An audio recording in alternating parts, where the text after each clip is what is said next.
Woke Supremacy News. Black Nationalist Society.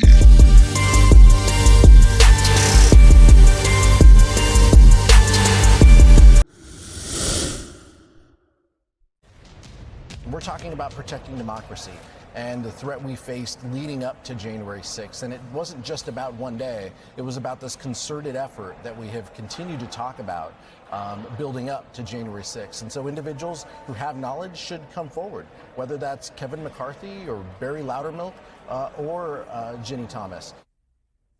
And on that note, the January 6th committee has now sent Ginni Thomas a letter asking her to come on down and talk to the panel regarding that new reporting that she exchanged emails with John Eastman.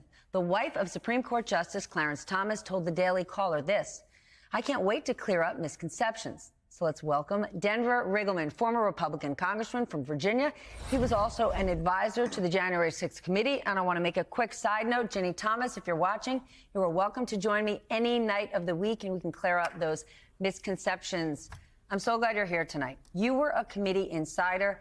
You have said before that the text messages you've seen from Mark Meadows were so horrible you had to walk away from your computer. What can you tell us about Ginni Thomas's communications? Yeah, I mean, at the beginning of that, I was fortunate being the senior technical advisor, Stephanie, and you probably know this. It's one of the first to see the text with the link to the name. It was up to us to validate those text messages. So when I saw them, I think of the 5 words that chilled me the most was "I hope this is true," which is at the bottom of one of the first texts when she talks about Democrats going to Gitmo. She talks about watermarked ballots. She actually sort of sprinkles in a lot of the QAnon conspiracy theories. And that's, and reading all those 29 text messages, there seemed to be a break from reality. And also her access is what bothered me the most. And it does some of the things you're like, well, that's pretty funny. You laugh at some of these things, but it looked like the QAnon conspiracy theories had infiltrated, every part of the Republican Party. And looking at the wife of Supreme Court Justice sending this type of almost deranged type of text messages, it really struck me when I went through all the text messages how that thread was sort of interwoven between all of them. You also had her forwarding in text messages from Connie Hare, who is Louis Gohmert's chief of staff.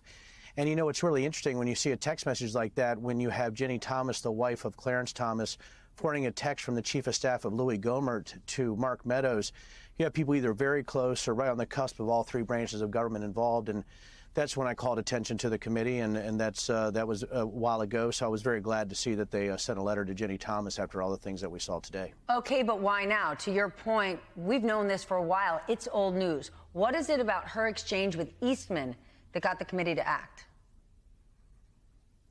I think it's because you also saw the 29 emails or the 29 Arizona legislators that she reached out to, which is a coincidence, the 29 texts, the 29 legislators. Now you see emails directly with Eastman. I do wish it was a little bit earlier.